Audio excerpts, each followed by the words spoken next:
Gonzo on the restart. Weaves his way, fires and scores. Look at attack, coming middle, trying to free himself up, shot, score! Gets around Weed, off the bounce, shot, and a score. Wow. Levine with some speed. Levine fakes a pass. Levine all the way is going to fire and score. Up top, Druin. He wants a shot, and he's got it. Wow. Meanwhile, Arbusto, one-handed shot is up and in. Got a penalty flag down. Skip pass sets up Gabord, and it's time to pluck a chicken. No. Got a good one-handed scoop up. Oh, Roy, and then he lights the lamp. Lowers that left shoulder and fires up the Cougar fans. Look at this. Nice play. Fake shot by Brunzik, and then he drills it on his way to the ground. Chase, extra feed, shot, score, game over.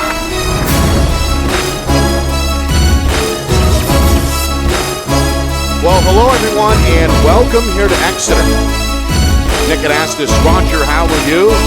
It's the 2023 NHIAA Boys Lacrosse Division II State Championship game between the defending champion and top seed Portsmouth Clippers and Derryfield Cougars. The Derryfield school, perennially tough, back in this state championship for a second straight year. A rematch of last year's final on this field. Clippers looking for their third straight under head coach Chad Vischer. And of course, Derryfield looking for number 7 in school history, the 5th at the Division II level under Coach Het. All right, these two teams very similar. They've had their eye on one another. Top 5, even top 3 teams statewide, according to some polls all season.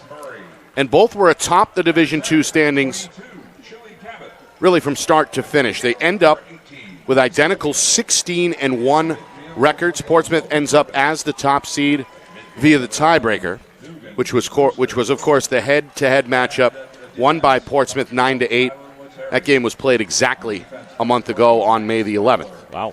So, both teams have had time to get ready for this rematch. And as we know, anything possible between these two teams that are so similar in so many areas. Similar? They're identical. There you go. I don't know how I could say it any further than just giving you some numbers. Same points for the season, same record for the season, same amount of goals given up during the playoffs. Their defenses have both given up 7 goals total. Taking another step further, the 2 losses that these two teams were by identical scores. Portsmouth lost to Londonderry 9-8, and Derryfield lost to Portsmouth 9-8. So I don't know how any other 2 matchups could be so even. I'll throw another similarity. They both have the same school colors as well, the white and maroon. There you go. Dominating the scheme. So there you go. We'll go down now, down to the field for the national anthem. Our broadcast today, as it always is brought to you by Beals Insurance Agency, with locations now in both Bedford and Londonderry. Whether you need home, auto, or business insurance, Beals Insurance will get you both the price and quality coverage that's right for you. Just call 603-471-9999 or visit BealsInsurance.com to request a free quote and start saving money today. Again, that's BealsInsurance.com. The New Hampshire Tomahawks promote the highest level of club lacrosse competition, not just in the state, but in the country. Looking to get recruited? Director Chris Cameron keeps an open dialogue with the nation's top college lacrosse coaches. Over 400 New Hampshire Tomahawks alumni have played at the college level, including the ACC, Big East, Big Ten, Ivy, NESCAC, NE10, and more. New Hampshire Tomahawks coaching staff has over 100 coaches, including current high school, varsity, and college coaches. The Tomahawks offer training for players of all ages, clinics, camps, and leagues, along with spring, summer, and fall elite teams. So play with the best. The New Hampshire Tomahawks, showcase and development for college lacrosse. Visit NewHampshireTomahawks.com and girls.nhtomahawks.com.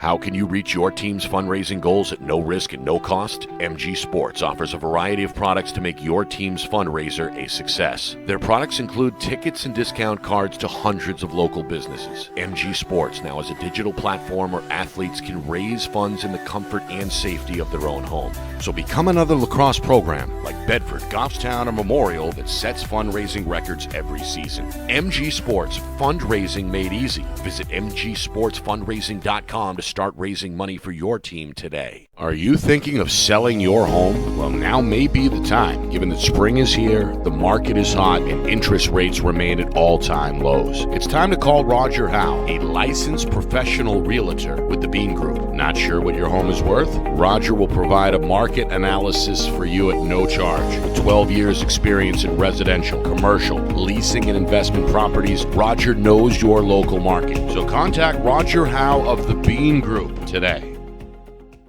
Buy local and save big. For over 26 years, Spectrum Monthly has been providing great local offers from businesses in New Hampshire and Massachusetts, delivered to your mailbox every month. Spectrum is chock full of savings from your favorite businesses. From local restaurants and retail stores to entertainment, fitness, and home improvement services. You'll have easy access to thousands of dollars in savings, including exclusive offers for Spectrum readers. Every month, enter our readership contest for a chance at winning cash and local gift certificates. Spectrum Monthly, no one brings you better offers.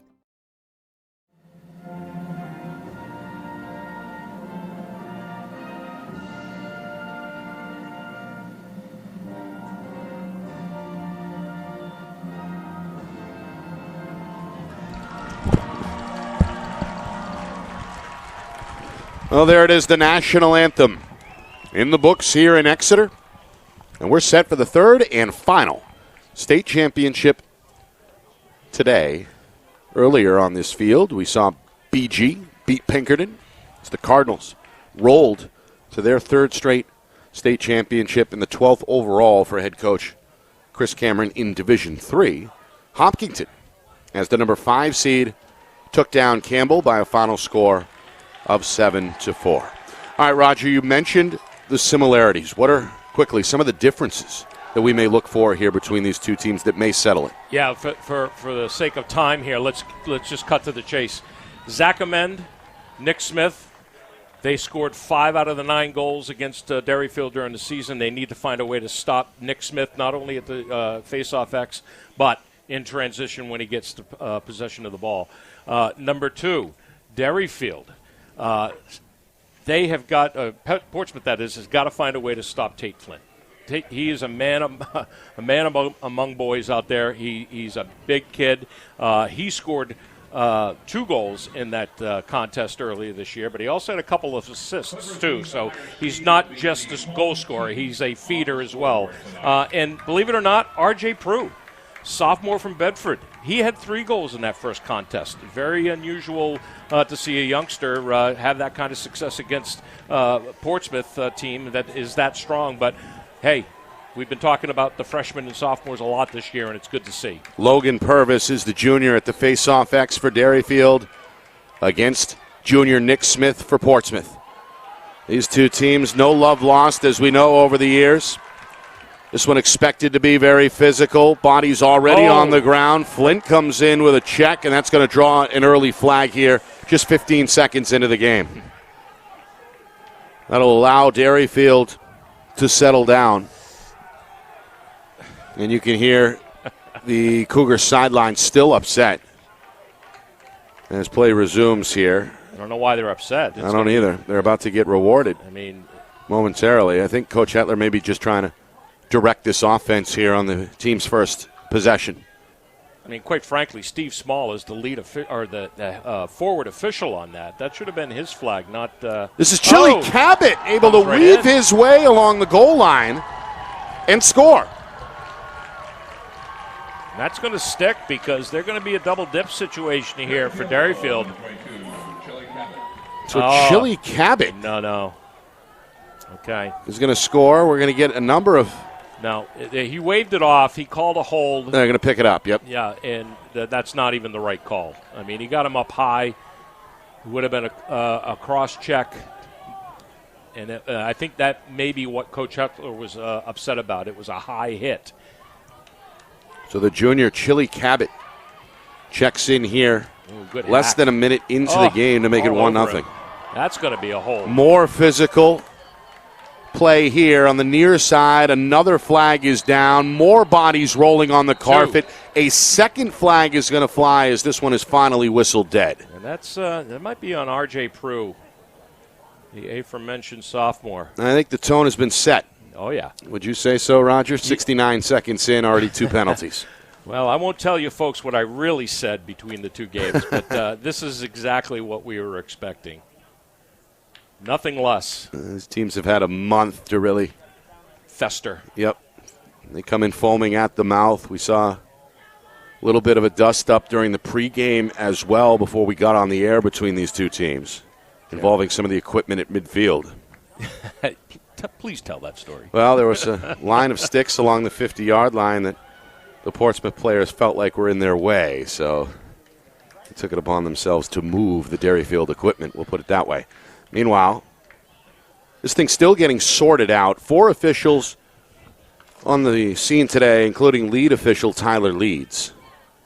Steve Small, as you mentioned, Brian Murphy, and Jim Pressure round out the foursome. All right, so this is going to be a hold by the looks on Tate Flint.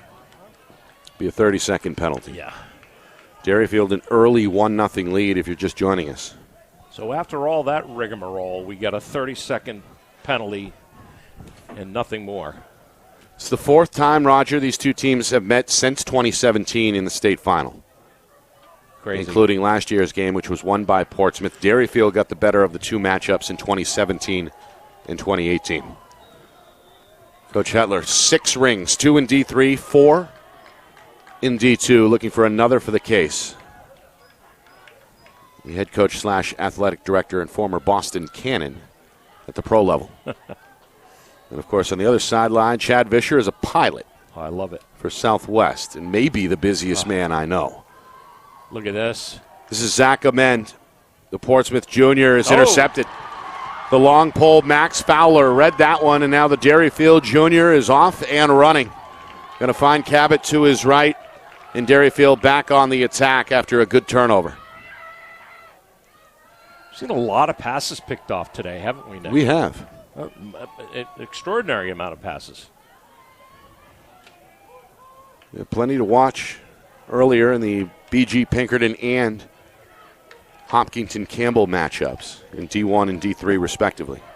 2 minutes in here in the D2 final. Derryfield an early 1-0 lead, hoping to double that here.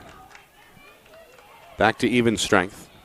Crowd, by the way, is a big one, as we expected.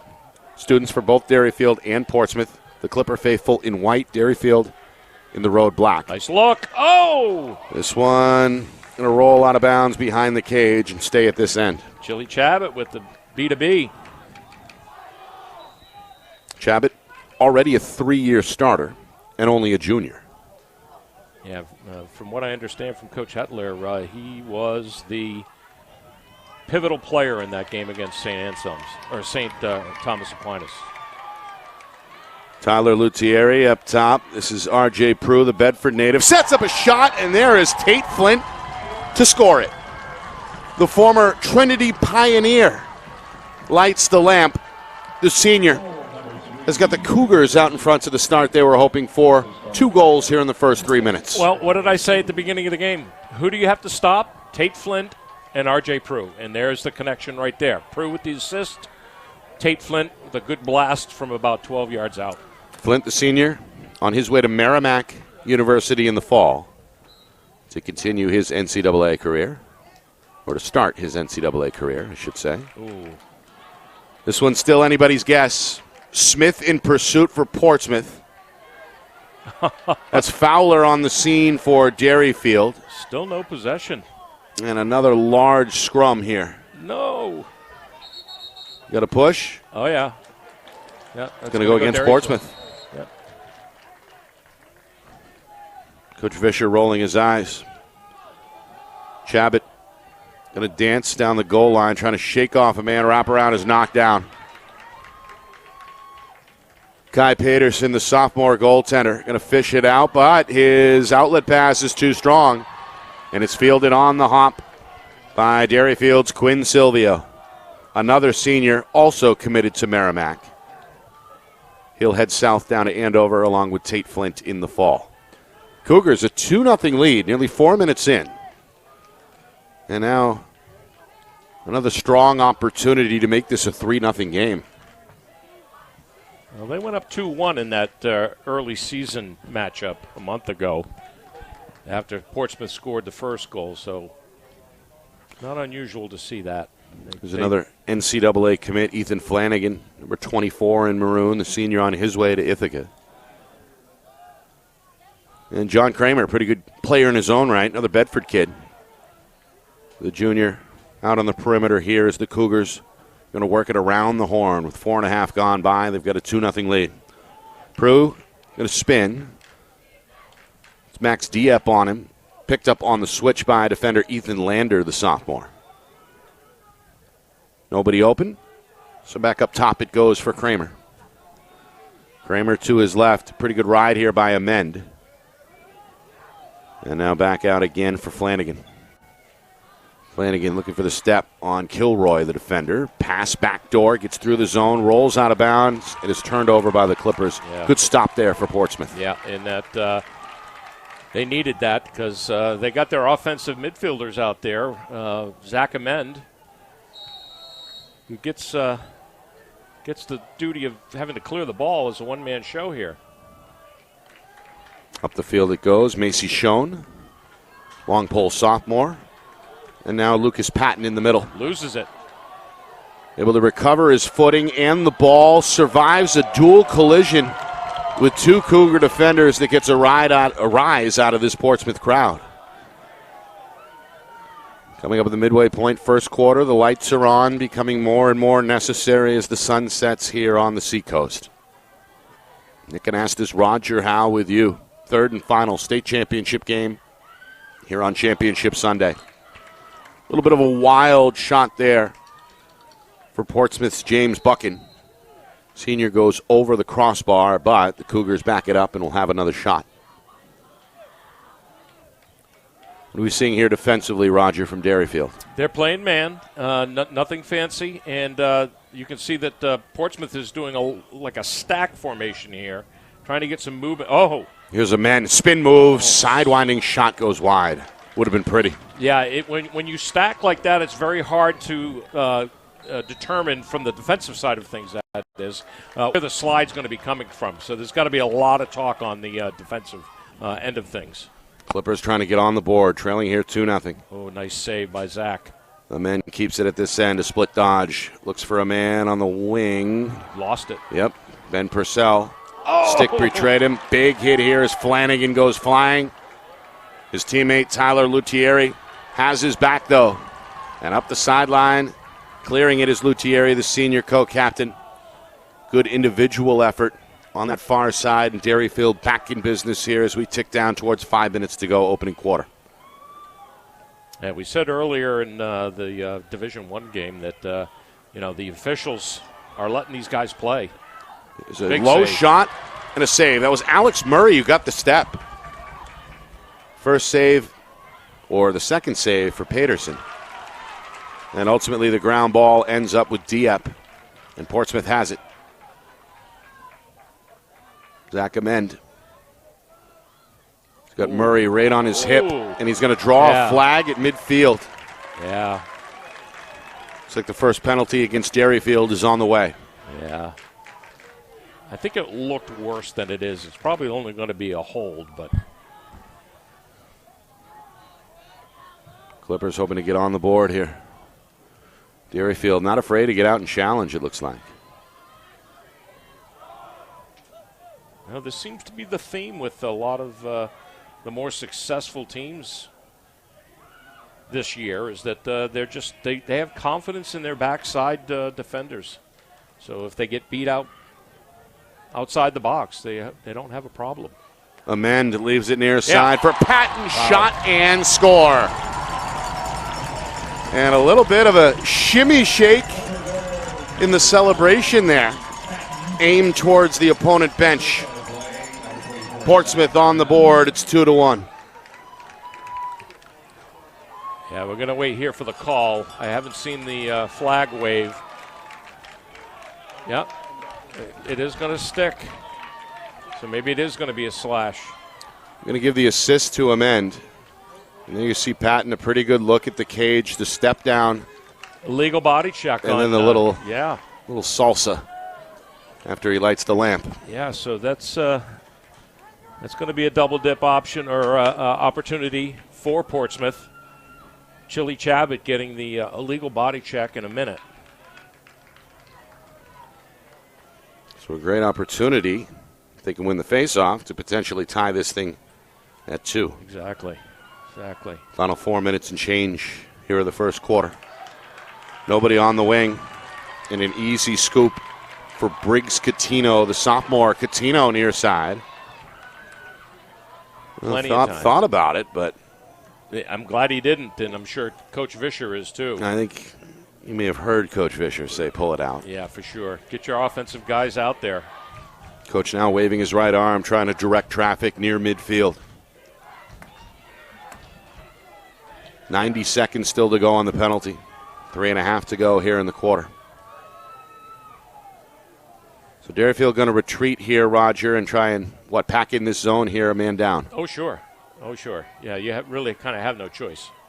They've got to protect the inside, watch the perimeter.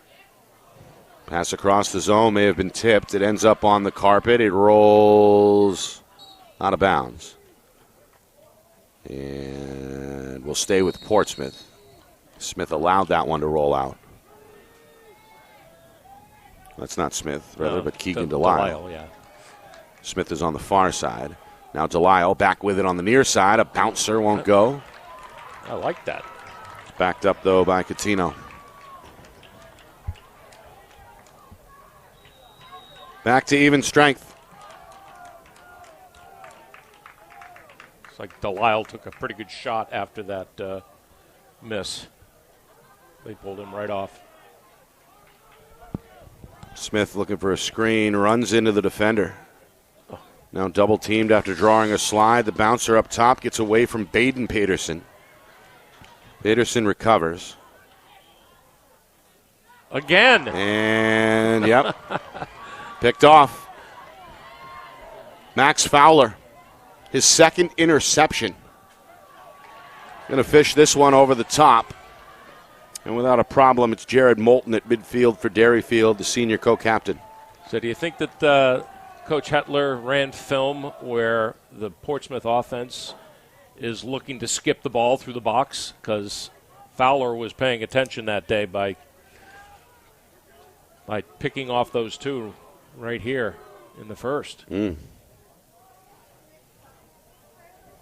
Derryfield got the first 2 goals. The first came less than a minute in. Chili Cabot. Tate Flint added the second. Portsmouth a moment ago got on the board on a Lucas Patton shot.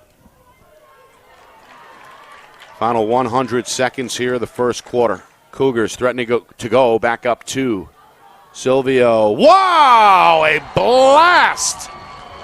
From 14, maybe 15 yards out. Able to beat the goaltender low, and it's 3-1 Cougars. Yeah, he wanted this shot extremely bad. He double clutches a couple times, gets bumped, rotates back, and boy, it looked like Peterson had a pretty good look at this ball. It wasn't like there was a screen in front of him. Maybe he just wasn't expecting that. Yeah, it didn't look like he was set. Yeah. Did not look like he was set well. Nick Smith, the face-off win for Portsmouth. The midfielder looking to push the pace, and he sets up a shot and score for Ben Purcell. The sophomore was ready. Off to the left of Smith, the Fogo. Well, he's not a Fogo. He's a face-off guy, but not a face-off guy only. He wins it, and then right away that transition offense kicks into gear. Well, that momentum lasted 11 seconds with Quinn Silvio's goal, and now Portsmouth comes right back. Really good fast break on the face-off. Smith now pinned down. Purvis with him. Hold Purvis, and it's going to go against Derryfield.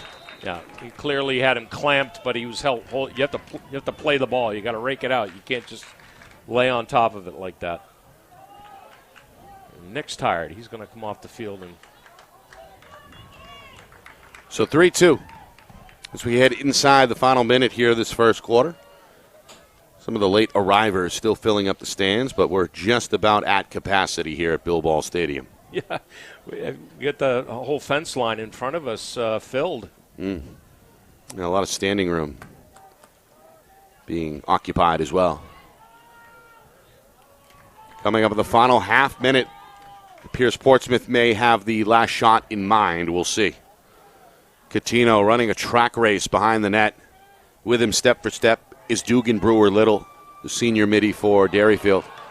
Now Coutinho near side, swallowed up by Liebitz, who is ready. Makes the save upstairs, and now with 10 seconds remaining, Derryfield going to cautiously try to clear this. Down to 5 seconds. Here's Flint with some room. Flint approaching the box, sets up Prue, shot, and score! He's going to beat the buzzer here at the end of the first quarter. It draws a fist pump from his head coach, Chris Hetler. Count it for R.J. Prue, and Derryfield is going to end the first quarter with an exclamation point. 4-2 Cougars after one here in Exeter. Right back to Bill Ball Stadium in just a moment. You are watching the 2023 NHIAA Boys Lacrosse Division II State Championship right here on Friday Night Lights, New Hampshire, in conjunction with the NFHS Network.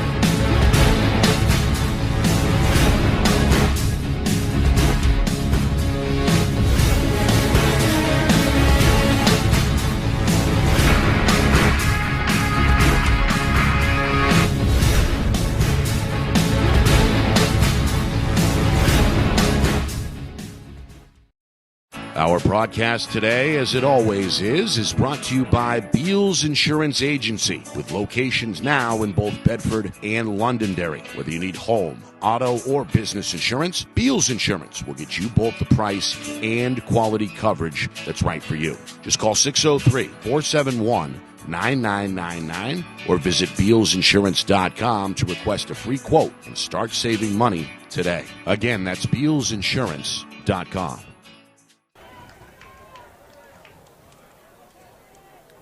Well, what a first quarter.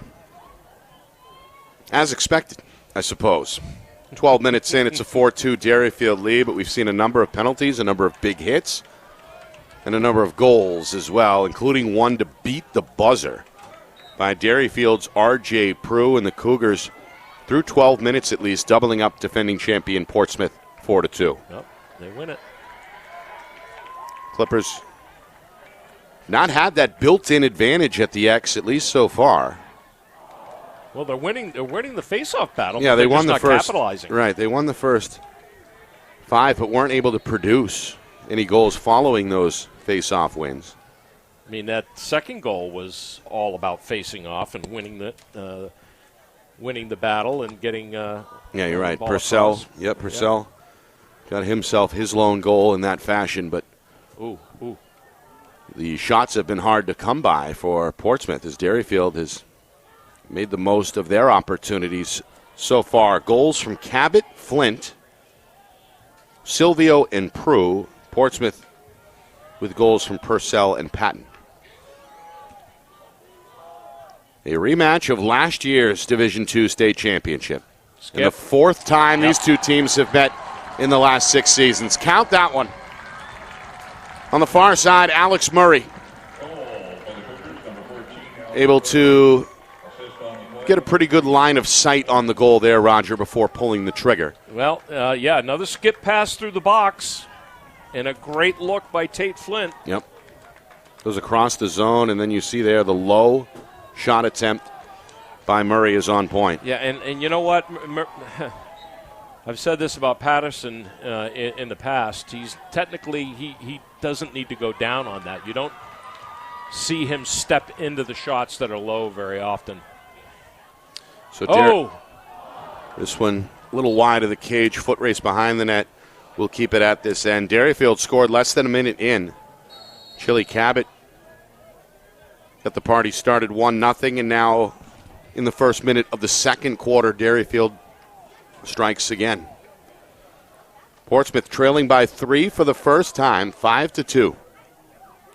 This team not used to playing from behind. 16-1 during the regular season. They survived a back and forth the first time around against Derryfield exactly a month ago. 9-8 was that final. That game was played on the Seacoast. And then 4 days later, they lost to Division I Londonderry, even though Londonderry D1, that was widely considered to be an upset, and that was the lone blemish on the schedule for the Clippers.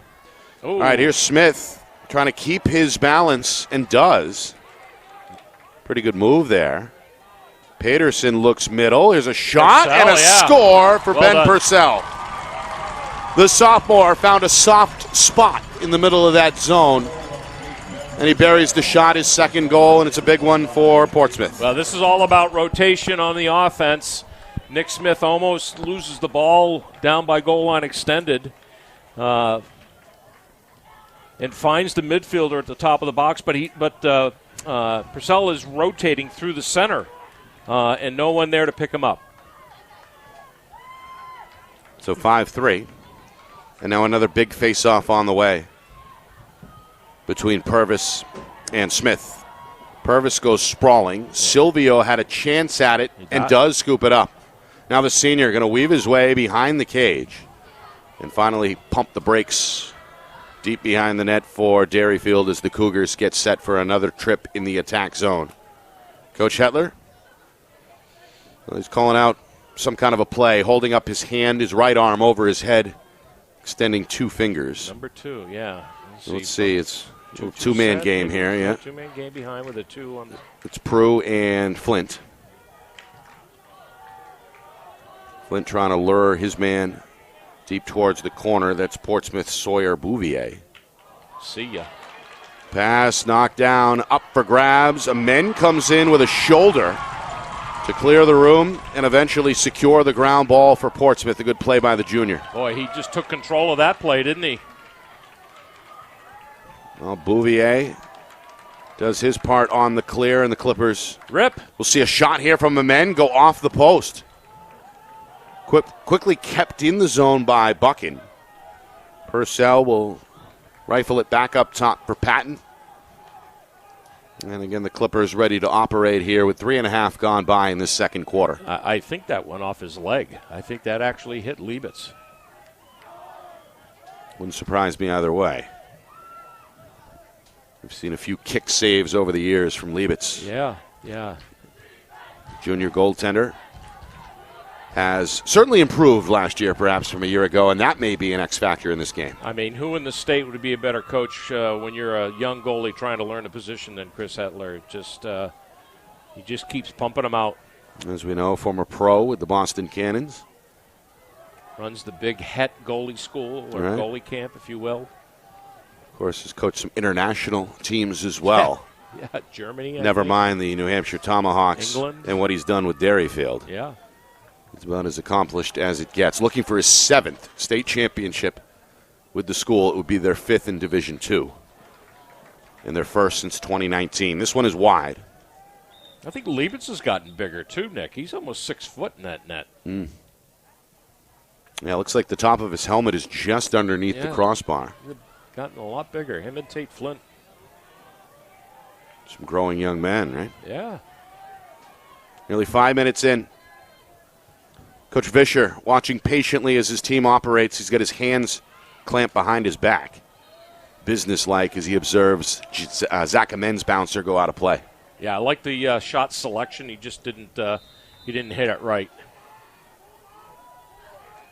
Meanwhile, Portsmouth has kept it at this end for most of this second quarter so far, and it pays off as Purcell's got himself a first half hat trick. Wow. Turned the corner, paid the price, but nonetheless gets his team back within a goal. You know, I used to teach this as a coach. you get that first step over goal line and you just wrench your body around. Don't even bother trying to question mark inside when you've got the step. And if you don't have a guy putting the gate down on you or giving you equal pressure at goal line extended, you get your arms up, and there's just no way for you to catch up to that as a goaltender. Here comes Smith. This is what makes him so dangerous at X. The shot goes wide and out of play. Well, we've seen that so many times. Smith win the clamp, so to speak, and then he's gone. Oh, yeah. Yeah, he has made a career out of that. That's why it was so astounding to see what Londonderry did to this team in that 9-8 loss earlier this season. And according to Coach Wiedenfeld from Londonderry, they just double-pulled Nick Smith and just wore him down. Smith, a starter from day one as a freshman. Oh, right into him. Still got another year to go as well, as he's only a junior. Liebitz, another save. Speaking of juniors, the goaltender still has another year in Manchester with the Derryfield Cougars. All right. Finally, we go back to this end of the field as we hit the midway point of this second quarter. Portsmouth has scored the last 2 goals, in Derryfield hoping to double their advantage here on this trip as they lead 5-4. Yeah, watch for a little slowdown offense here. Controlled. Bringing Canty out. Going to put Silvio on the bench here, give him a break. And that's number 4, Liam Canty, who I don't believe we saw in the first quarter. He did get out there. He didn't get any touches. I Okay. did see him get out there. No shots. Wasn't a factor. See if he can put his stamp on this first half here on this trip. He's kind of hiding in the mid-slot. Cougars in no hurry as they work the perimeter. And now a chant of defense coming from the Portsmouth student section. I'm very surprised that they haven't put Gunnar Jackson on Tate Flint. He's kind of anchoring the backside here against R.J. Prue, which probably isn't a bad move either. He's one of the long poles and one of the anchors from a physical standpoint of this Portsmouth defense. He's one of their standout football players as well. He's going to head to UNH in the fall. Inside of 5 minutes. There's the cutter, and there's the shot. And score. Tate Flint saluting the Derryfield student body after the goal.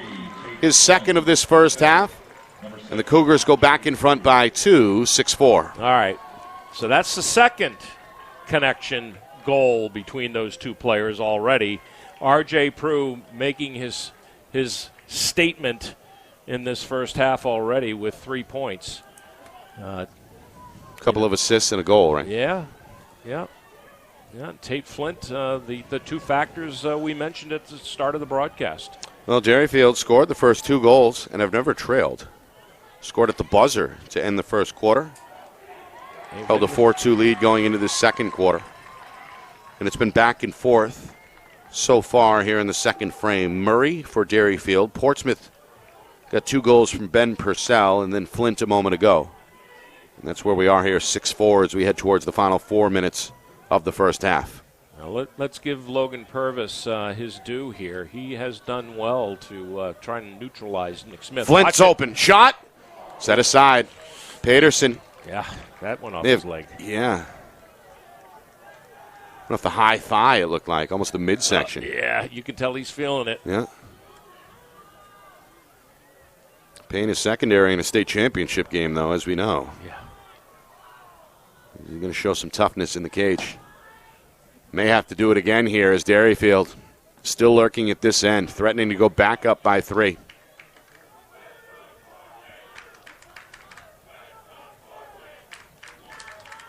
Flint. Got it. Shot. Kick save. Peterson sees the rebound go right towards his head. Silvio didn't waste any time with that second shot. And again, Derryfield will keep it at this end. Yeah, that looked ugly. I mean, that was in the stratosphere. All right, Coach Het's got something in mind here as he roams the bottom of the bench, just barking out some instructions. hoping his team can come up with goal number 7 before halftime. Coming up with 3 minutes to go, second quarter. Yeah, don't be surprised that they're trying to force the ball to Quinn Silvio. Get him started here. You know, you're up by a few goals here, a couple goals. You know, they're isolating him on the far side. He's just begging for a skip pass. There fire one. There it is, Roger. You called it. Silvio fired up after scoring his second goal. Derryfield goes back up by 3, 7-4. Yeah. Hey, you can see this from up here. You know, it's easy to prognosticate, I guess, but I mean, you could just see, and I could tell by the body language with Coach Hetler, you know, just pinpointing where he wanted this offense to go and isolate it up. Now they're shook up. Oh, I thought he went early there. So Silvio, along with Flint, 2 goals each for Derryfield. This one kicked ahead. Oh, that's a push. That's Whistle a push. And it's going to go Portsmouth. Yep. Oh, yeah, for sure. Yeah. Got a timeout here? Yep. Timeout, Derryfield. Yep. Coach Hetler wants to talk. Well, so far so good for Coach Hetler. Yeah. In the hunt for his 7th ring. His team has never trailed here in this first half, and they've got their biggest lead on the board, 7-4. No, and you and I chatted a little bit before the game started here about what we thought player-wise, roster-wise, and a little bit of historical reflection on both these teams, not only during the regular season, but last year's championship game right here. And we both felt that Quinn Silvio really needed to start figuring into this offense to kind of round things out. We knew that the Portsmouth was going to key in on Flint and R.J. Prue just based on the preseason or the in-season game. But Silvio was not a factor in that game.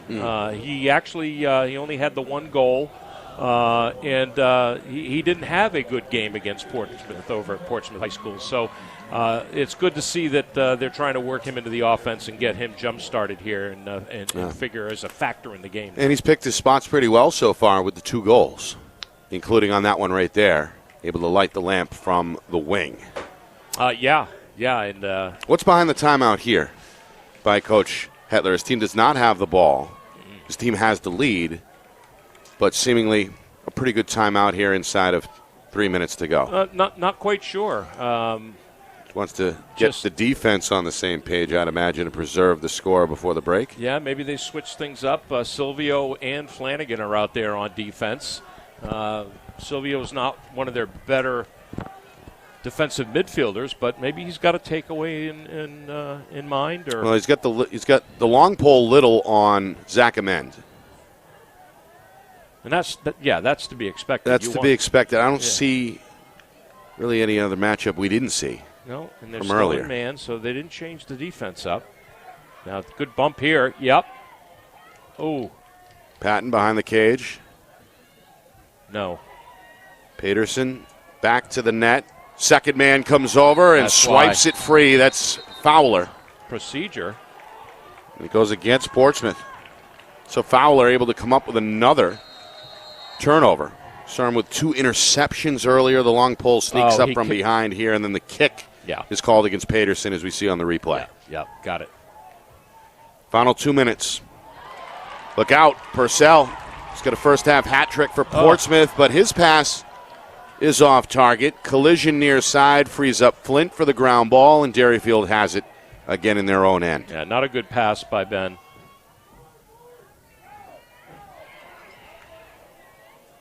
Over the top, Flint at midfield. Cougars get the clear they wanted. And now Prue on the near wing is going to slow it down as we're down to 90 seconds remaining here in the first half.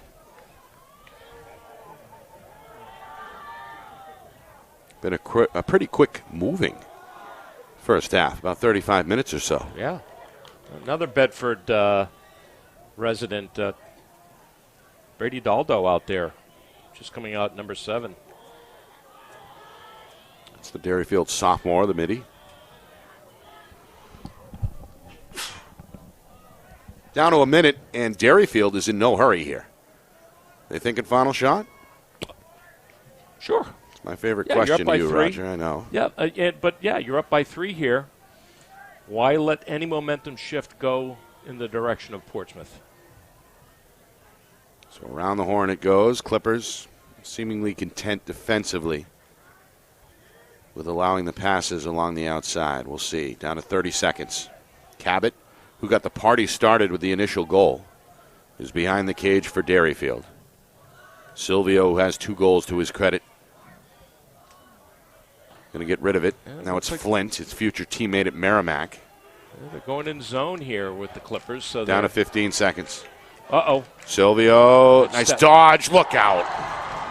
That one came out of the stick with some smoke trailing behind it. A wide open shooting space, and Quinn Silvio is going to capitalize on a big first half. His 3rd goal.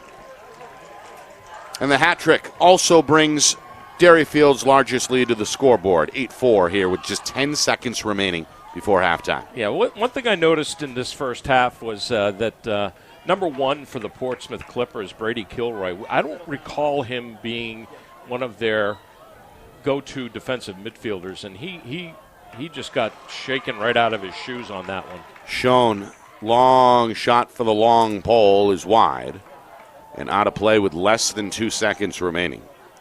Portsmouth's Catino will try and find something out front. Well, the shot went over the shoulder, but a kick save for Liebitz is going to keep this at 8-4 as we reach halftime. Derryfield led wire to wire through the first 2 quarters. In the hunt for their first state championship since back in 2019. Right now, doubling up Portsmouth by a score of 8-4, Roger, as we hit the halftime break. Wow, exciting. Physical, they let them play. Only a couple of penalties there, both on Derryfield in that first half. Portsmouth has got some work ahead of them, though. They're down by 4, and that hat trick by both Quinn Silvio and not a hat trick, but R.J. Prue. Just 2 strong players out there that they got to figure out. Yeah, Silvio has led the way with 3 goals. Prue with 3 points in this first half. Derryfield looking impressive, leading top seed and defending champion Portsmouth by a score of 8-4. Coming up in a moment, we'll look back at that first half with stats and highlights. Plus, we'll recap the 2 earlier state championship games that were won by Bishop Girton and Hopkinton. BG head coach Chris Cameron earned his 12th championship ring earlier this afternoon, and he'll join us on the other side of the break as well. 8-4 at halftime. Derryfield out in front of Portsmouth. You are watching the 2023 NHIAA Boys Lacrosse Division II State Championship game right here on Friday Night Lights, New Hampshire, in conjunction with the NFHS Network.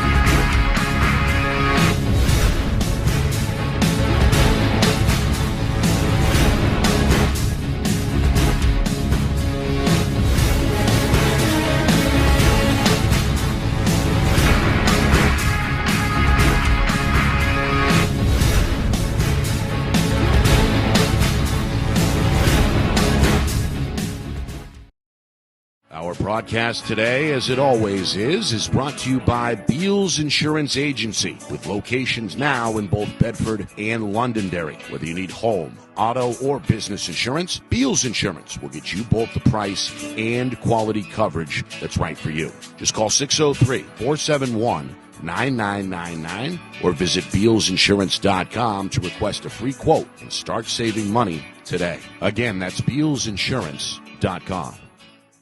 The New Hampshire Tomahawks promote the highest level of club lacrosse competition, not just in the state, but in the country. Looking to get recruited? Director Chris Cameron keeps an open dialogue with the nation's top college lacrosse coaches. Over 400 New Hampshire Tomahawks alumni have played at the college level, including the ACC, Big East, Big Ten, Ivy, NESCAC, NE10, and more. The New Hampshire Tomahawks coaching staff has over 100 coaches, including current high school varsity and college coaches. The Tomahawks offer training for players of all ages, clinics, camps, and leagues, along with spring, summer, and fall elite teams. So play with the best. The New Hampshire Tomahawks, showcase and development for college lacrosse. Visit NewHampshireTomahawks.com and girls.nhtomahawks.com.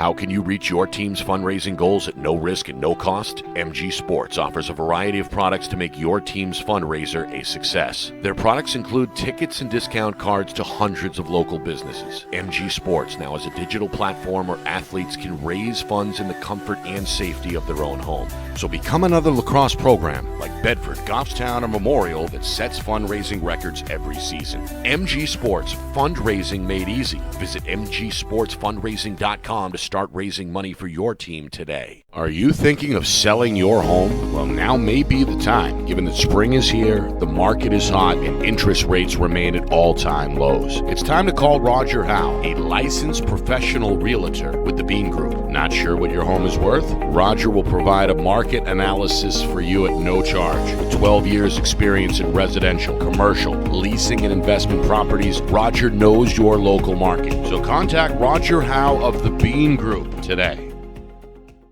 Buy local and save big. For over 26 years, Spectrum Monthly has been providing great local offers from businesses in New Hampshire and Massachusetts, delivered to your mailbox every month. Spectrum is chock full of savings from your favorite businesses. From local restaurants and retail stores to entertainment, fitness, and home improvement services. You'll have easy access to thousands of dollars in savings, including exclusive offers for Spectrum readers. Every month, enter our readership contest for a chance at winning cash and local gift certificates. Spectrum Monthly, no one brings you better offers.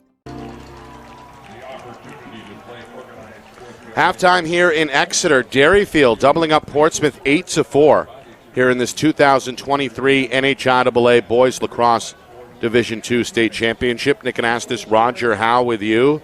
The Cougars came to play, Roger. They scored less than a minute in, never trailed in that first half. They've got their largest lead at the break. They've gotten multiple players involved. Quinn Silvio's got a hat trick. Their goaltender, Parker Liebitz, has made some flashy saves, and right now are clearly in the driver's seat as we get set for the third quarter. Yeah, and a little bit unexpected to see what the goal span is here, but certainly not unexpected that Coach Hetler was able to come out here and game plan from what he saw earlier this season. They have been able to kind of neutralize Nick Smith at the face-off circle, which is a little bit of a surprise from what we've been used to seeing. But hey, we talked about it at the beginning of the game. Tate Flint, R.J. Prue, you got to find a way to stop them. They haven't done it, and then now Silvio steps up, and now they got a triple problem. So they got a lot of weapons, and those guys have come to play. Speaking of coming to play, earlier today, Bishop Girton took care of Pinkerton in the Division I State Championship. 15-6 was that final score. And joining us now is the head coach, Chris Cameron. Coach, first of all, congratulations on number 12. Thank you, Nick. We appreciate that. Absolutely. You tie the legendary Brian O'Reilly for most state championships won by a head coach. And your guys, in my amateur opinion, looked like they were ready to go from the get-go. From a physical and mental standpoint, it seemed like they were everywhere throughout the entire 48 minutes. I was starting to get a little bit worried after the BC High win that we kind of might have peaked, but it was more that they were just sitting on the state championship game. They were looking forward to playing Bedford. Bedford obviously got upset, so we had to retool, get ready for Merrimack, and then get ready for June 11th, which has been our goal all year. And I felt like I had our team prepared, like we were ready for a zone, and we had a plan for Cole Frank, and then we missed a bunch of assignments. And I think even though we're an experienced team, I think the nerves got the best of us. We were not as poised as we normally are. We had some turnovers, and Pinkerton, to their credit, played hard, played well, and were hanging around until through halftime. We had transition. We were getting stops on defense, pushing transition, and just not taking advantage of those opportunities. We were leaving them on the table. Yeah, and I got to tell you, I've never seen a team as persistent and aggressive on defense as you guys are. Wherever the ball is on the field, you have a defender, and you have no fear about getting beat outside the box at half field. You are so aggressive with the press that this is what creates a lot of turnovers for you and a lot of transition, and you guys capitalize on that. We had to be, because we knew in order for Coach Gaudreau to stay in the game, they were going to play zone. And they did. So they slowed the ball. They slowed it down on our offensive end. So if we just would have sat back and played passive defense, they would have just shortened the game and the clock would have just wound down. Sure. So we needed to just get after them. And part of that was Joey Gallo, unfortunately, got hurt. Yeah, that was and a factor. then Morrison got hurt.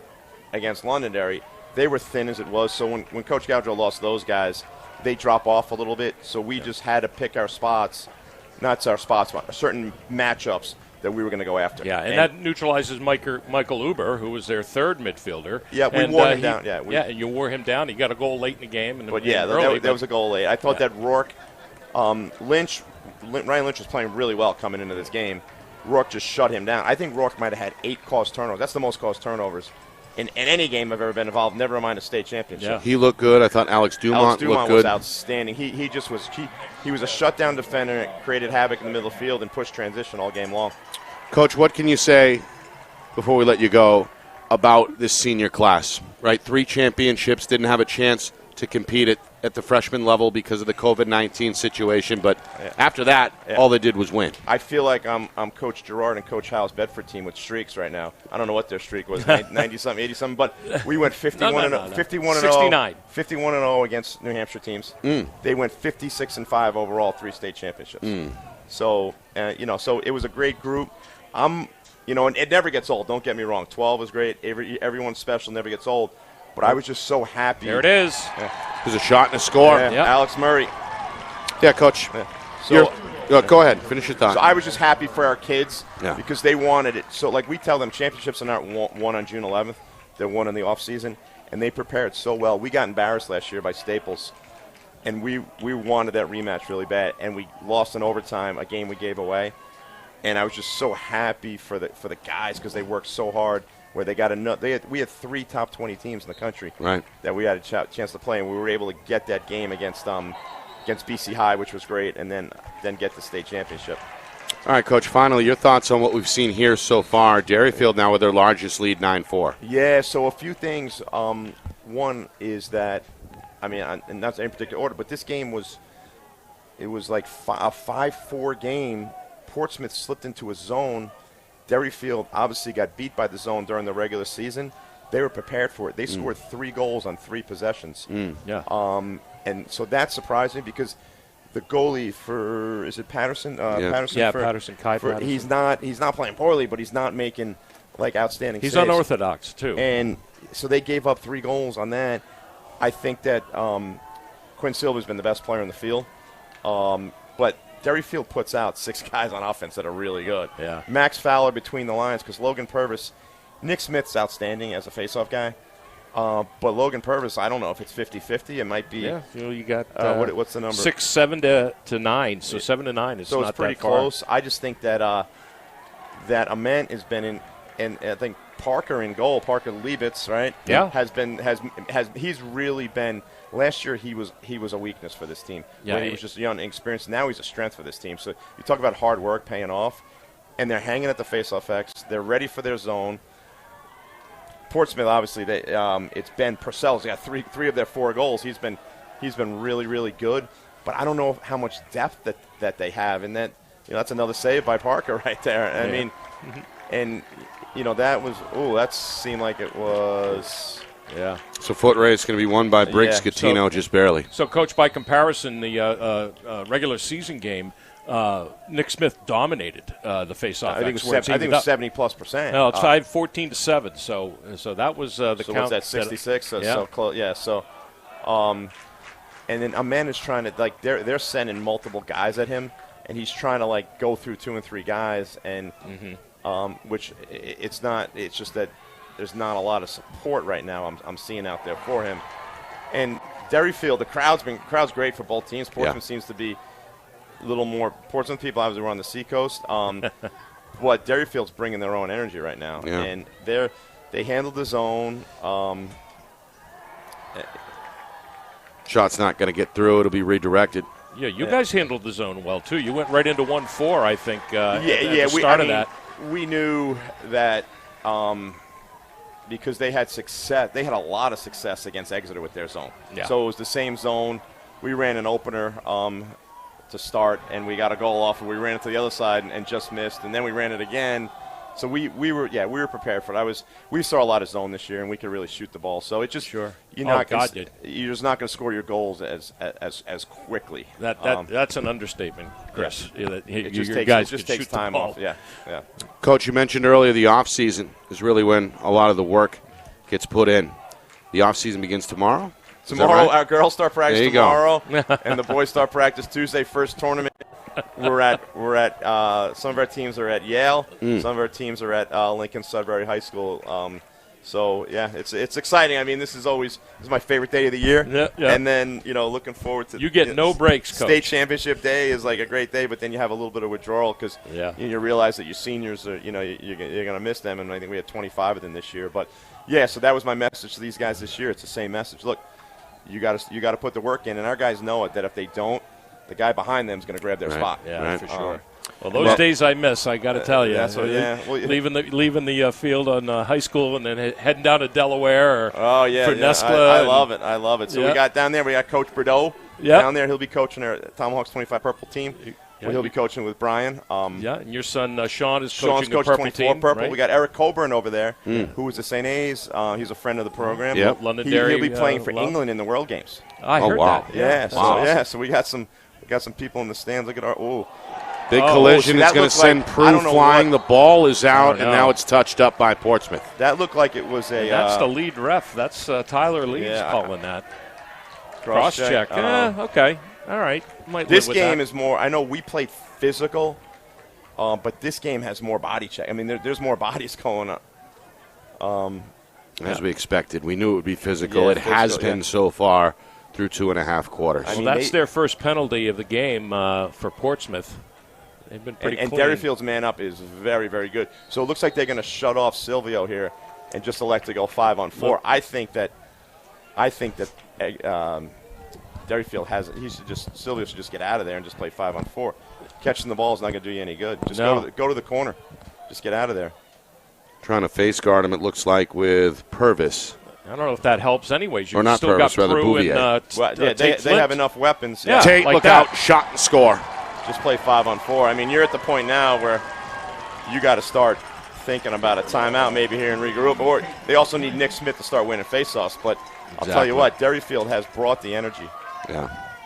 All right, Coach, any plans on the celebration front tonight, or you going to go home and pass out? Congratulations to Coach Deacon Blue and Coach Kyle Devitt with their – but I did take a little break. We got here at I think I was here at 1 o'clock. Played our game, went over to Old Ferry's Landing, had a little dinner, a little celebration dinner. Nice. Coach Senator joined the Cameron family. Yeah. And taking in this game, I mean, it's the marquee game. And I think another flag here. I think that's it for me. I'm going to enjoy this one. But, yeah, I got to work tomorrow. I'm moving goals at 8 a.m. tomorrow. Well, Coach, it's been a pleasure. We appreciate you dropping by. I'll miss the show tomorrow night, but congratulations, Thanks, Roger. Thanks, Coach, guys. on another Sincerely. fantastic season. Bishop Girton, once again, is your Division I state champions. They beat Pinkerton by a score of 15-6 earlier this afternoon. Meanwhile, the laundry is everywhere after this play here. It comes midway through this third quarter with Derryfield out in front of Portsmouth 10-4. A penalty is going to go against the Cougars. Yeah, I think it was a legal body check or a hold. I mean, I saw the end of the call as we were saying goodbye to Coach Cameron. Logan Purvis in the box for the Cougars. So Derryfield has added 2 since halftime. And their largest lead is on the board at 10-4. We're now inside of 6 minutes. Portsmouth has not scored, Roger, in quite a while. Yeah, since the 7-minute mark in the second quarter. Yeah, 7:05 at the second with there it is. Well, I think I jinxed Derryfield there. Well, that was a Zach Amend blast. And this one long overdue for the superstar. The junior gets his first goal. And a much-needed effort there for Portsmouth as they're within 5 again at 10-5. Yeah, and I believe that's going to be a man-up goal. So they needed that. Good shot in the arm for them. Great to have Coach Cameron in the booth with us. Yeah, got some insight there. What'd you take away? Preparation. I mean, it's all about preparation with Coach Cameron, and as he said, they'll be starting next weekend, working on next year already, and it shows in everything that they do out there. Meanwhile, numbers for Amen. Shot on the run and score. Well, you can't hold down a good player for long. Amen goalless in that first half. He's got 2 just seconds apart here in the third. Portsmouth trying to build some momentum here. They're back within 4 at 10-6. Well, conversely, you got to stop Zach Amend. We talked about that. And this is Delisle getting the pass over across the box and blowing by Quinn Silvio on defense. I mentioned his name earlier. Not one of their better defenders. And he just places the shot perfectly on Leibitz's strong side. So back-to-back goals, just 12 seconds apart for Zach Amend. Well, Nick Smith is going to wrestle a face-off win. He's going to draw a late flag here. Yeah, what do we got? Hold, push. Coach Vischer wants a hold. Yeah, hold. And there it is. Yeah, that's going to be on Purvis again.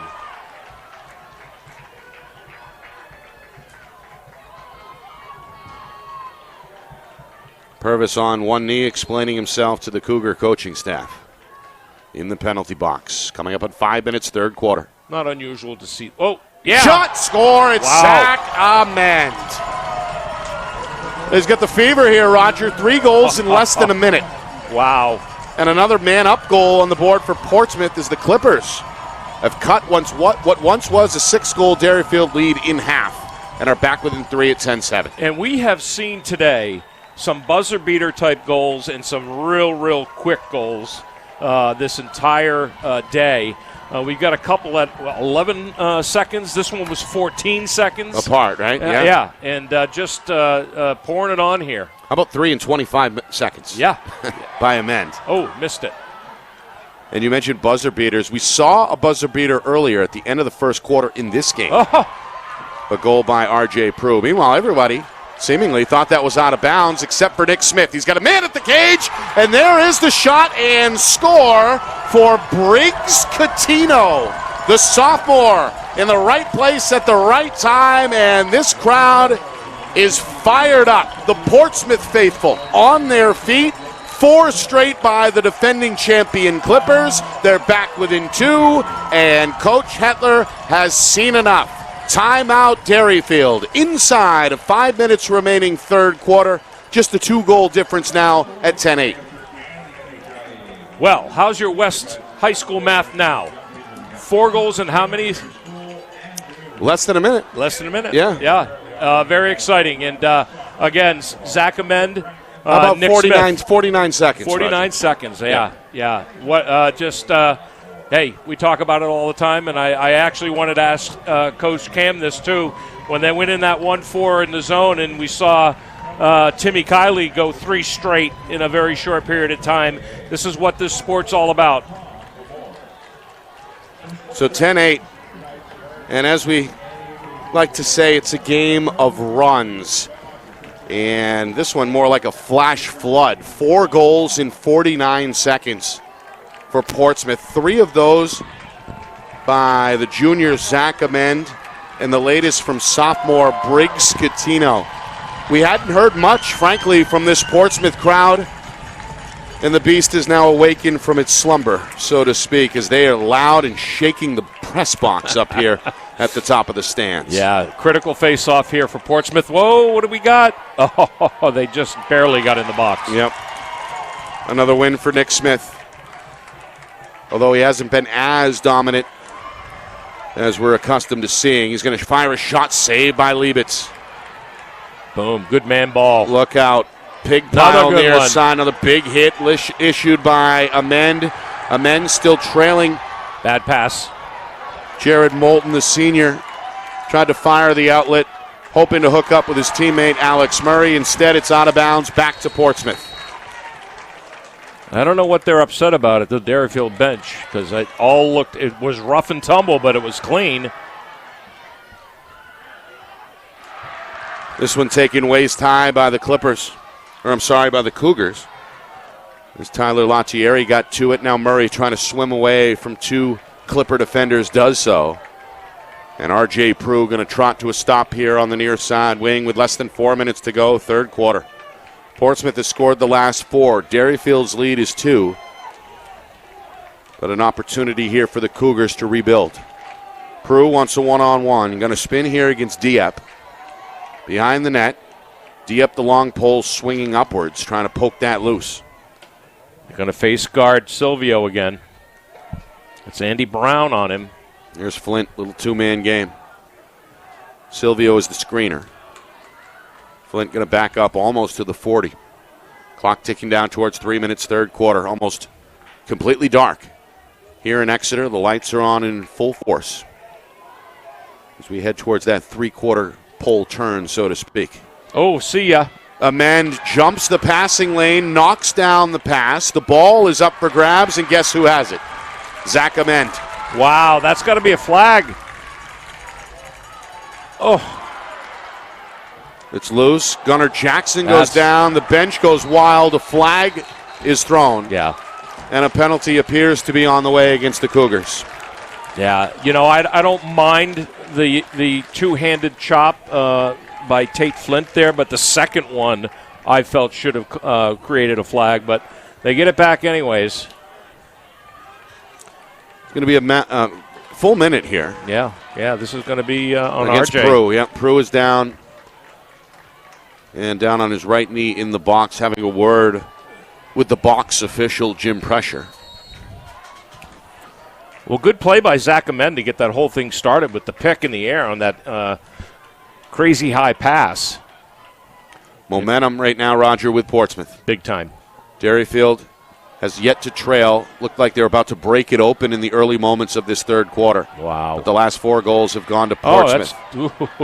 Peterson is run down. Eventually got it over to Smith somehow from the ground. Now Purcell whips a shot near the crossbar. Yeah, sails just over the cage, out of play. Yeah, I think Baden Patterson, he got the back of his heel stepped on from a Derryfield Cougar. That's always pleasant, huh? You could tell it did not feel good. Delisle. Shot. Redirected for a score. Is that going to go to Amend? Or Peterson. It looked like Peterson's the one celebrating. Yeah, but it looked like it got deflected. I know. I'm not sure who they're going to credit that to. Let's take a look. Because Amend was right there.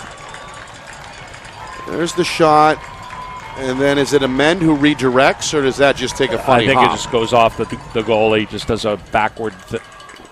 Get a look there at the initial offering. Yeah.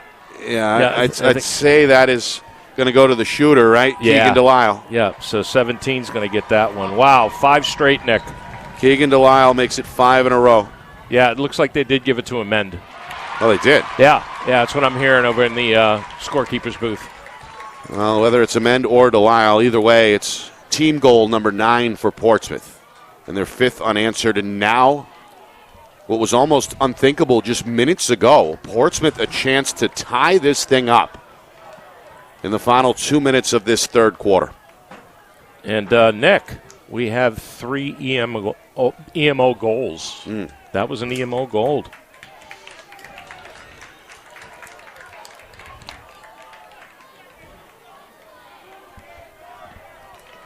Final 90 seconds. Amend has had a third quarter to remember. Shakes little, fire. Won't get it off.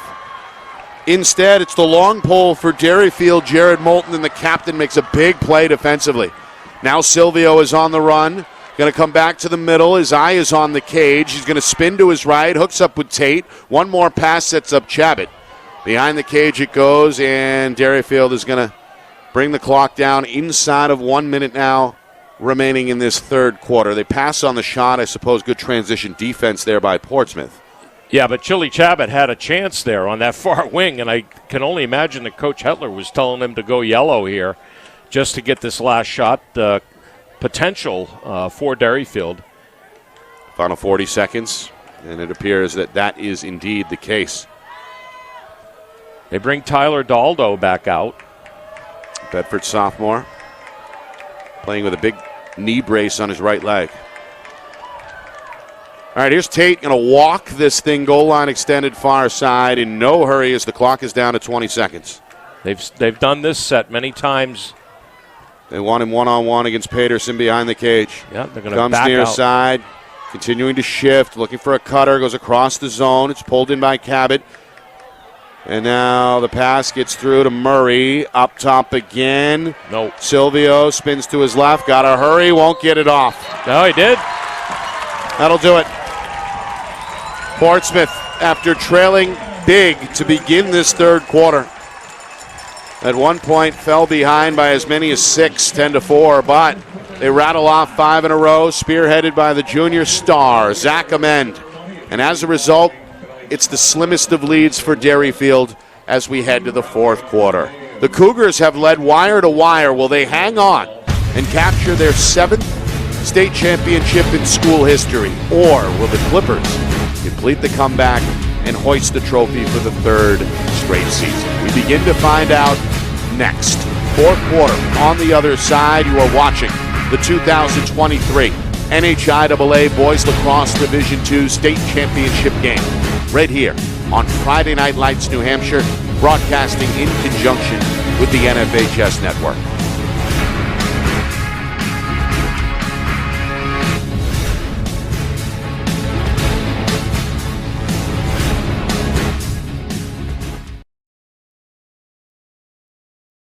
Our broadcast today, as it always is brought to you by Beals Insurance Agency, with locations now in both Bedford and Londonderry. Whether you need home, auto, or business insurance, Beals Insurance will get you both the price and quality coverage that's right for you. Just call 603-471-9999 or visit BealsInsurance.com to request a free quote and start saving money today. Again, that's BealsInsurance.com. Start of the fourth quarter here in Exeter, and down the stretch they come. Portsmouth and Derryfield, the top 2 teams in Division II all season long, meeting in a rematch here in the state championship game. The 2 teams met in the regular season exactly a month ago. They met on this field almost exactly a year ago in the 22 state championship. Derryfield set the tone early, led 8-4 at halftime. They were led by Quinn Silvio's hat trick in that first half. They extended that lead about midway through the third quarter and led at 1 point 10-4. However, that's when Portsmouth, over the final 5 minutes or so, kicked it into high gear. Zach Amend, who just stripped the ball, scored 3 of the 5 unanswered Portsmouth goals to bring his club back within 1 here. Jackson didn't even see that. Yeah. The defender turned his head for a moment. Derryfield hopes to capitalize, but bodies piling up at midfield. It's been a physical one, and it remains so to begin this fourth quarter. Finally, whistles from everywhere are going to break up the action, and in the end, it'll be Derryfield possession with now a minute gone by in the fourth quarter. Yeah, I don't even know how you can see a hold when you've got 8 guys piled up at the X like that. Yeah, I don't know. A lot of eyes, I suppose, right? They're closer than there's 4 we officials are. down there, 1 in the box, but 3 veterans. Going to see something there, I suppose. Yeah, right? Steve Small has got to be as old as I am, so I can't say he's got better eyes than me. He's just closer. Very good official, though, as we know. I love you, Steve. Here's Amend in traffic Nice shot. save. Kick save by Liebitz, looking to cover up, and the junior does. Just outside the crease, able to yank it into the safe zone and keep this a 1-goal game. No secret. These 2 teams do not like each other. No love lost. And really, Roger, for the first, 20 seconds of the game, we knew it was going to be a dogfight. Yes, for sure. We saw a penalty in that. No, 2 penalties in that first minute. And it's been pretty brutal ever since here. Yeah, and, I guess there's a lot you can complain about as far as the refereeing in any game. But I like this style of play. Yeah, I don't think you and I are complaining at all. No, we aren't. But it was interesting to hear some comments by the coaches in the first 2 games, and it seemed to have a consistent thread. But that's the coach's point of view. We get to see things a little differently, and we also have replays. So right. So it all we're the armchair quarterbacks, aren't we? No, you don't like that term. Well, shot by Patton is wide. Saw Patton light the lamp back in that first half. Ben Purcell has been influential tonight for Portsmouth. Scored 3 of the team's first half goals, 3 of the 4 before halftime. And as we mentioned, it's been Zach Amend taking the team on his shoulders since halftime for Portsmouth. Clippers trying to tie this one up Now, with 3 minutes gone by in this fourth quarter, it would be their 6th unanswered goal if they can light the lamp here. We've got a double. Peterson draws a slide, now backtracks. Short pass taken behind the cage. Catino swung to Purcell, and now Little right on him. Oh, he just rips him. It's a battle here between the long pole, Dugan, Brewer, Little, and Zach Amend. Clippers, though, stay patient. As I say that, a shot is ripped high by, I believe that was Catino. Yeah. Backed up by Purcell, and it'll stay here with Portsmouth with 3.5 gone by fourth quarter. Watch Zach Amend here on the invert. Trying to shed off the defender. Oh. Lutieri is right with him. Lutieri knocks him down. There's a whistle. Yeah. And a push. Yeah, it's a push. Is going to be called against Derryfield. But again, you had the far side ref looking right at that, calling for, a change of possession there. And this near side official is the one that calls the push. And it was a push. Clippers hope to take advantage. Another tough offering there by James Buchan. Ends up wide. But again, it's backed up. This is Catino. Well, he's got to be careful where he's at there. Just sets up Peterson. That shot well wide.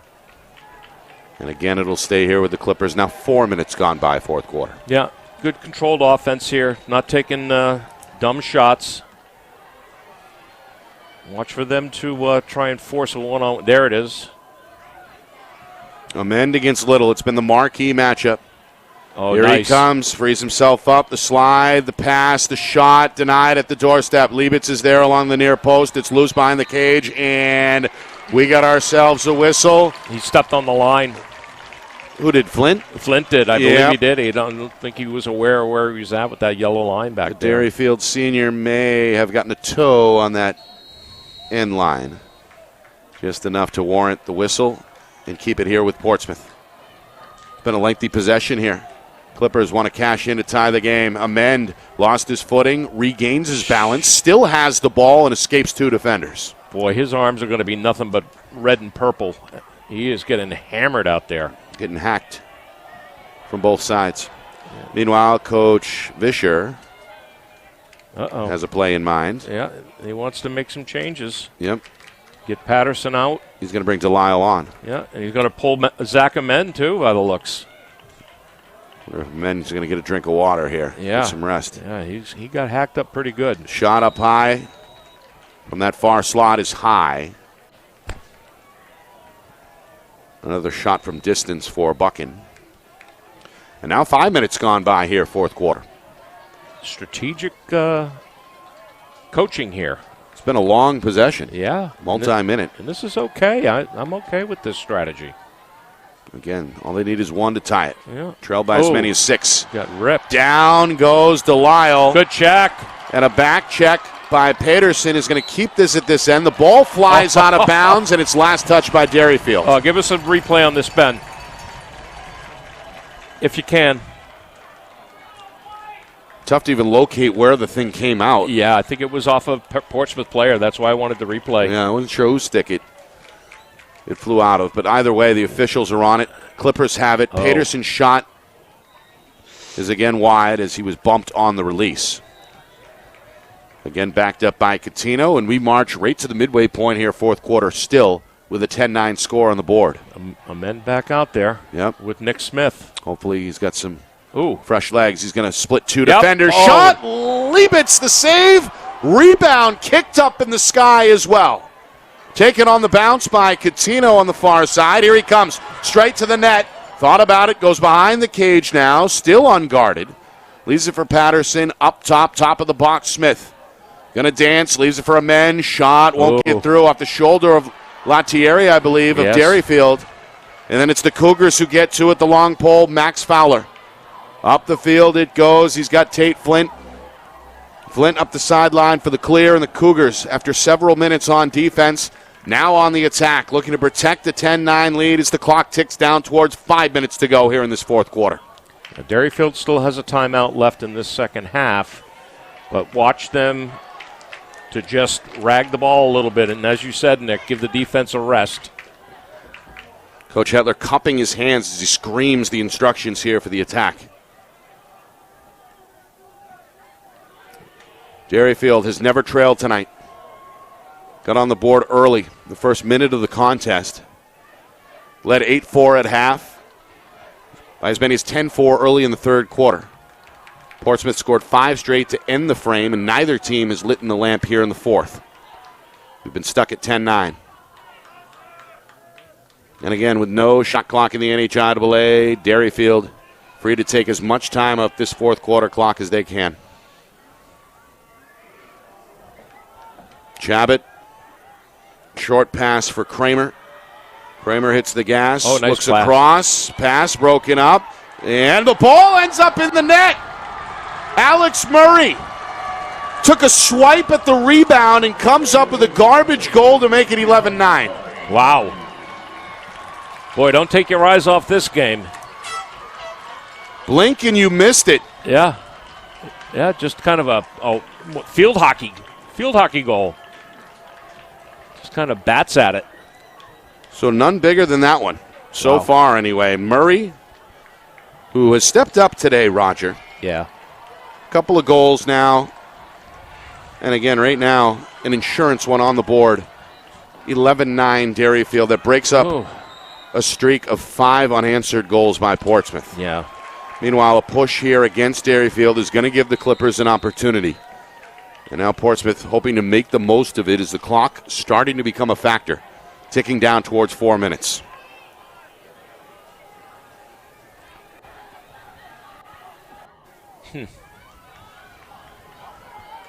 They are pretty adamant down there on the Derryfield bench about what they want. They wanted the attack back in the box. Coach Hetler waving his arms, trying to elevate the crowd, hoping to fire up this defense. Inside of 4 minutes. Patton for Patterson. And now Coutinho deep behind the net. Spin move, Coutinho. Wrap around shot! No. In the side of the netting. And pounced upon by Liebitz. Right idea there, right? Yeah, I like it. As we mentioned, I like that step over the goal line. Meanwhile, the speedy long pole, Fowler, able to clear it himself for the Cougars. And now Portsmouth in a real tough spot. There's Gunnar Jackson to the rescue, able to poke it free with the long pole. The ball ends up with his teammate, Zach Amend. And Amend now coming right to left for Portsmouth. Clock down inside of 3 minutes. Derryfield's lead is still 2, 11-9. Amend going to rip. This one sails out of bounds. And will belong again to the Clippers. Yeah, Jackson sighting. We hadn't called his name too often tonight for the senior. Been a terrific player in the program for many years. Has earned the praises of his head coach, Chad Vischer.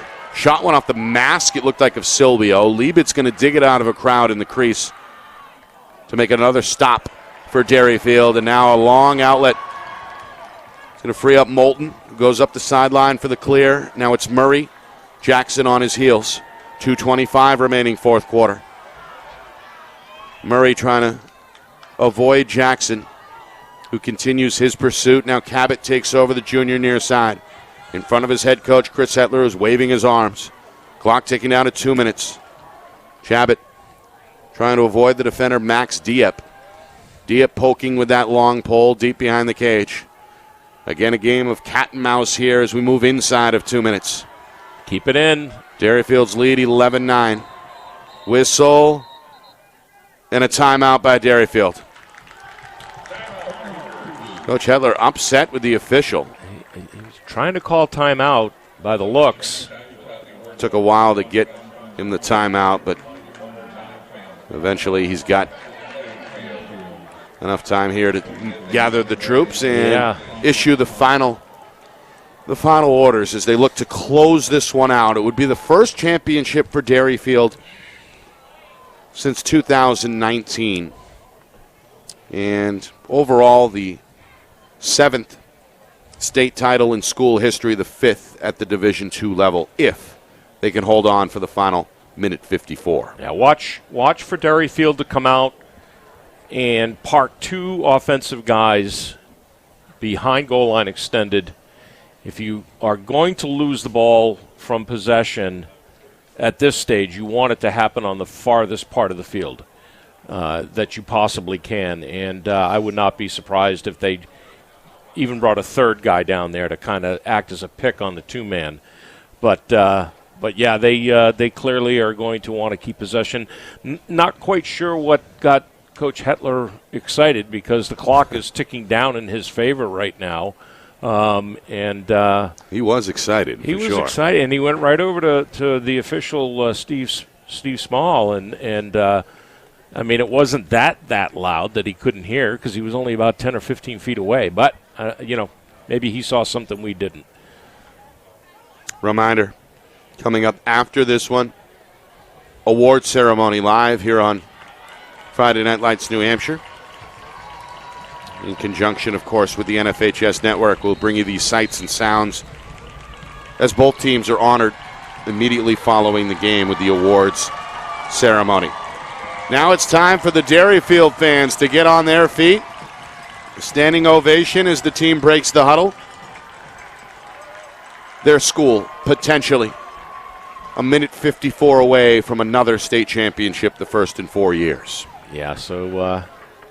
Meanwhile, for the Clippers, a last-ditch effort here. Inside of 2 minutes, they don't have possession. Oh. They're going to empty the goal. Silvio's going to fire a tough angle and end up wide. Interesting. And back up on the opposite side by Murray. Murray's going to spin, gets inside of Smith. Goal is still open.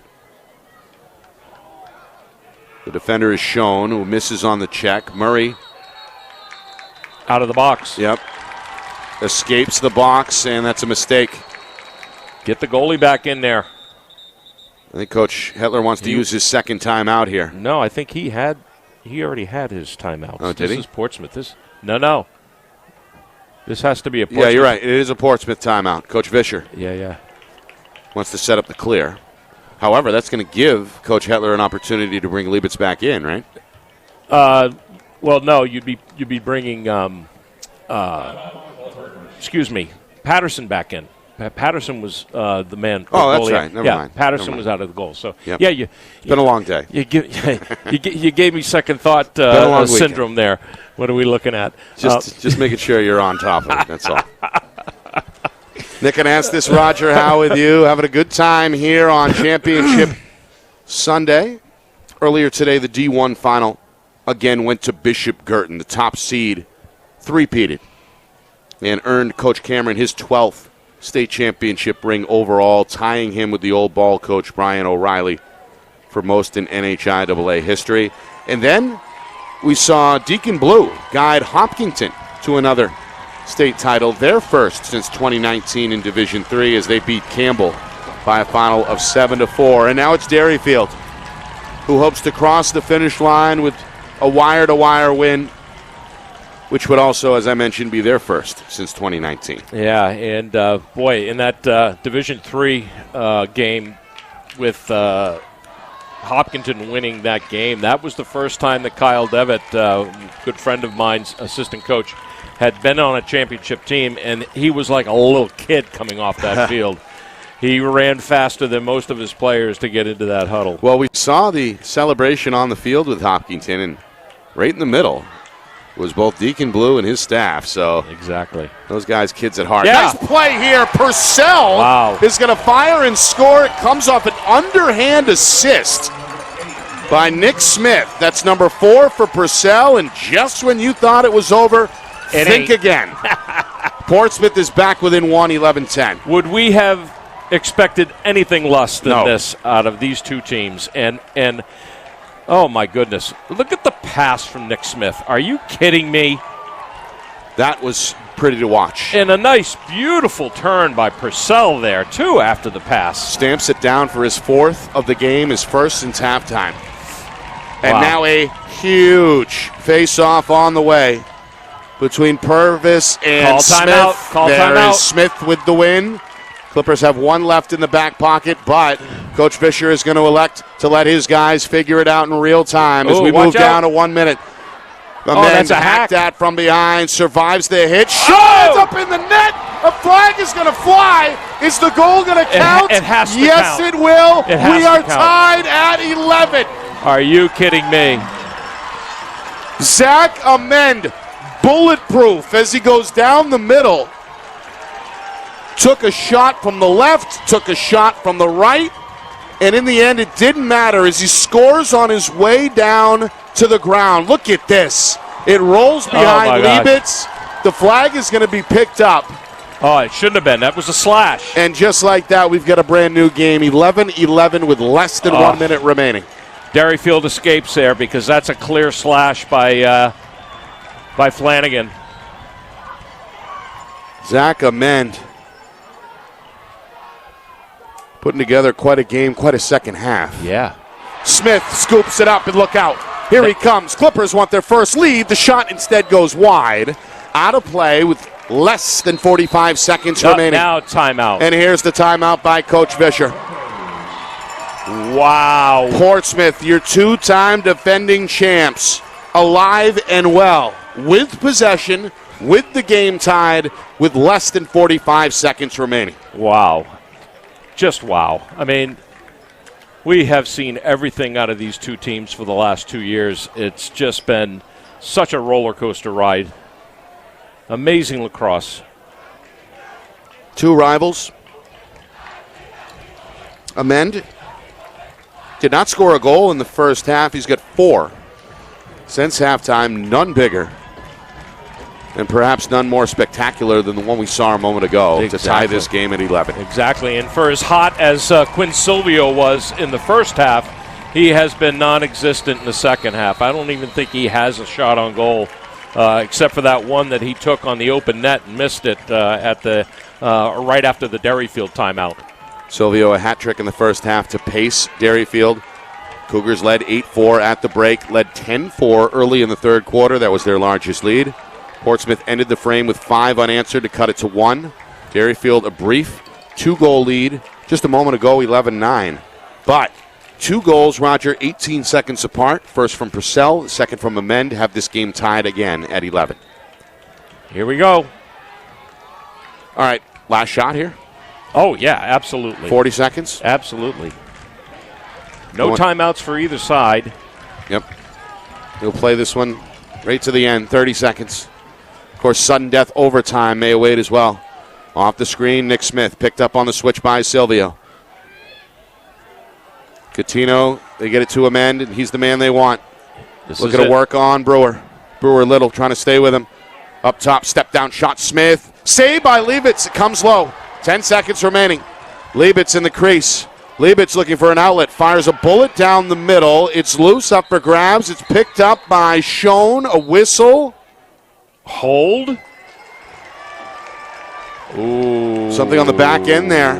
Blown by the trail official. It's a hold, and it's against Portsmouth. It comes with 3.6 remaining. Cabot has to hurry. One final shot won't get through, and that will do it for regulation.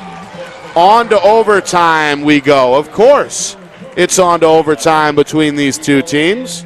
We're tied at 11, and now a sudden death potentially will decide the season in Division II. Well, isn't this just perfect? Fitting, for sure.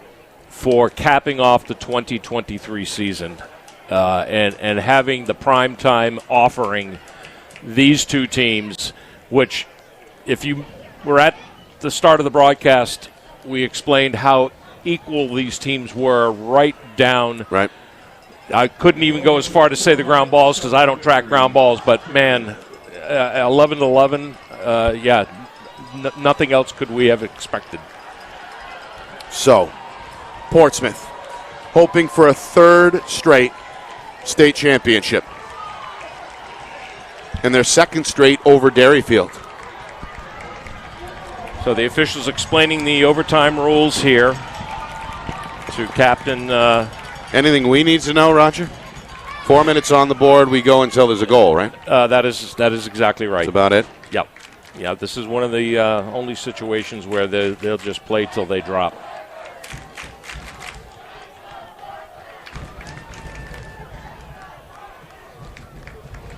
A packed house here at Bill Ball Stadium, anxiously awaiting the start of the extra session.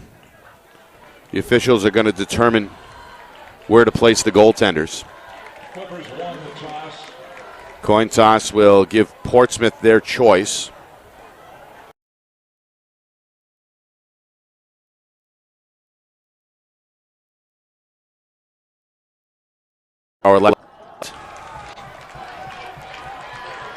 Another face-off between Purvis and Smith.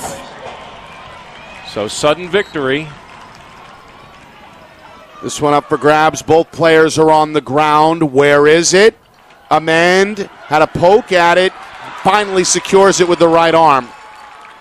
Flicks it over the top. Smith has got it.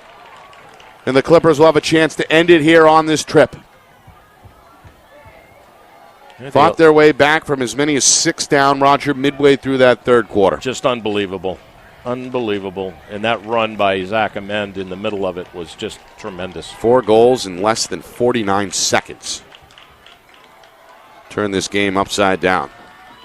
So I think you ragged the ball here a little bit. You've got a timeout, 1 in overtime. Smith wants a shot. Instead it goes high. Came out a little awkwardly. Had relief behind the cage by both Coutinho and Purcell. Yeah, another nice late check there by Lautieri. It may have fouled up that shot. Yeah. By the way, no one has gone anywhere. Place is packed and not a cricket can be heard in the parking lot. Ooh, look out. Purcell had a chance to end it there, but goes wide on the shot from straight away. It's backed up, though, again by Coutinho. Well, fitting, last night in Manchester, we saw the Division I baseball championship get settled in extra innings. A victory for Londonderry, a comeback for the Lancers as they beat Pinkerton 4-3. That ended, of course, the baseball season in all divisions, and this may do the same here. What? On Over the and back, lacrosse side. Yes. Wow. Well, how about Brewer Little may have forced that mistake there. Good defensive effort by the Derryfield Cougar. Now it's Flint. Trying to isolate here near side. He's got Buchan on him. And now Flanagan in no hurry. 2.5 to go in the first overtime. Well, Derryfield wants to maximize their first trip, right? Yeah, a little box and one action here on the low end.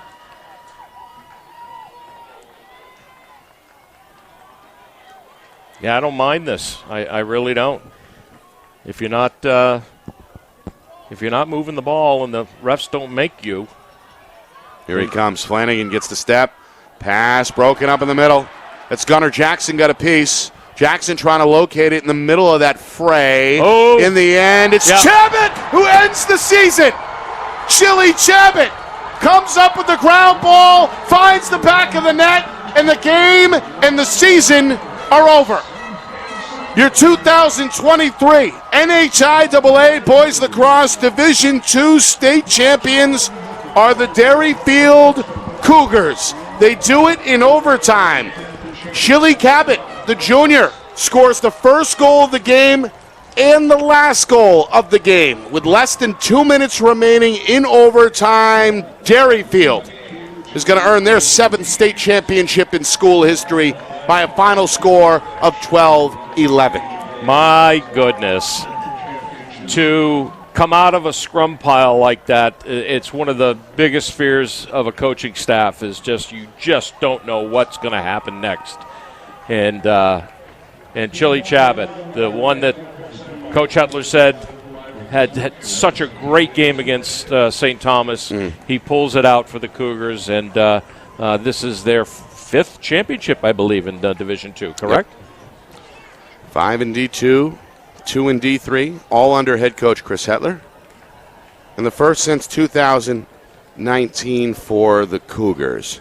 This group particularly extracts a little bit of revenge as well after they fell in this spot to Portsmouth in last year's state championship. Yeah, amazing game by both teams. Really was. Derryfield never trailed. They led at halftime 8-4, built up that lead to 10-4 about midway through the third.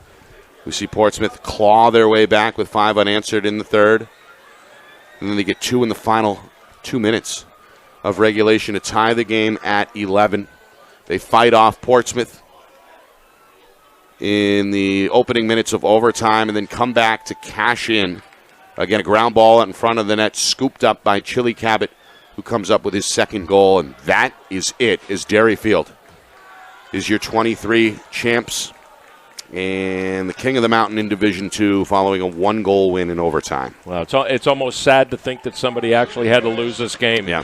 How well played, how well disciplined and coached these teams are. It's just an amazing end to the 2023 season in my book. Saw a lot of close games across all divisions this year. Boys, girls, D1, 2, and 3, and perhaps none of them more dramatic than this one here to cap off the season. Yeah. And really put a bow on Championship Sunday. Some great lacrosse here today, all day at Bilbao Stadium. Exactly. Couldn't have asked for anything better. The weather was perfect. Exeter, always a good host here, and partnering up and simulcasting with NFHS. All good stuff. Yeah. All good stuff. Yep. All right, we are getting set for the awards ceremony down on the field. And if you're Portsmouth, there's a lot of... Watch out, the bucket's coming. Yeah, they're going to creep up on Coach Hetler here, the unexpected shower. Look out. Oh, yeah, here Coach it comes. Hetler He's gonna sees take it. Yeah, he's going to take it right in the face. And smile. Sure he could have gone without that, but that's all right. All right.